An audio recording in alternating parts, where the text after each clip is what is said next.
دنیا میں خوش بخت، خوش قسمت اور خوش نصیب انسان وہ ہوتے ہیں جو یہ چاہتے ہیں کہ ان کا مستقبل ماضی کی طرح نہ بنے۔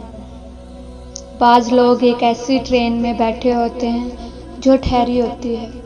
وہ جتنی دیر مرضی بیٹھے رہیں، وہ کسی منزل پر نہیں پہنچ سکتے۔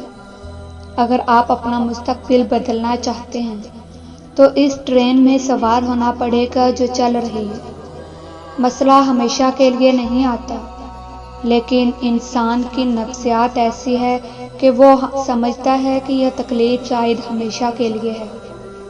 مسئلہ اصل میں انسان میں وسعت پیدا کرتا ہے، چنانچہ انسان آگے بڑھتا ہے۔ جاوید چودھری کہتے ہیں، قدرت ہماری زندگی کی ڈش میں 500,000 مسئلے رکھ دیتی ہے، ہم ان مسئلوں کا حل کرنا ہوتا ہے۔ جب آدمی انہیں حل کرتا ہے تو قدرت کو اس کی یہ ادا پسند آ جاتی ہے۔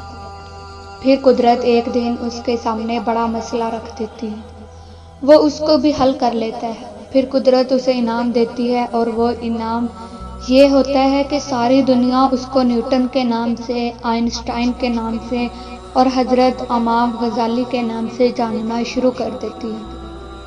آپ یوں تو اپنی زندگی کے چھوٹے چھوٹے مسائل روزانہ ہی حل کرتے ہوں گے اور اشروں سے حل کرتے چلے آ رہے ہوں گے، لیکن جس دن کوئی بڑا اور غیر معمولی مسئلہ حل کر ڈالا، اس دن آپ کی زندگی بھی غیر معمولی ہونا شروع ہو جائے گی۔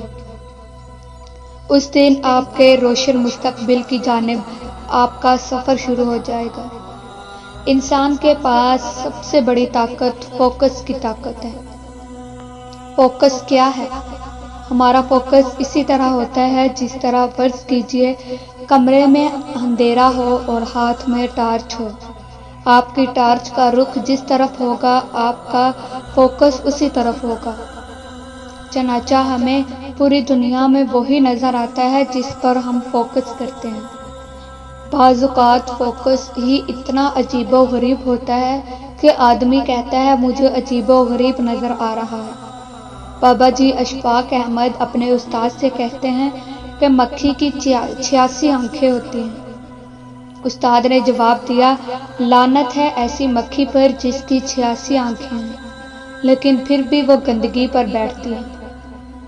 زیادہ تر لوگوں کی نفسیات یہ ہوتی ہے کہ وہ مسائل تلاش کرتے رہتے ہیں۔ وہ وہاں فوکس کرتے ہیں جہاں فوکس کرنے کا کوئی حل نہیں ملتا۔ ہمیں حل کی طرف فوکس کرنا چاہیے۔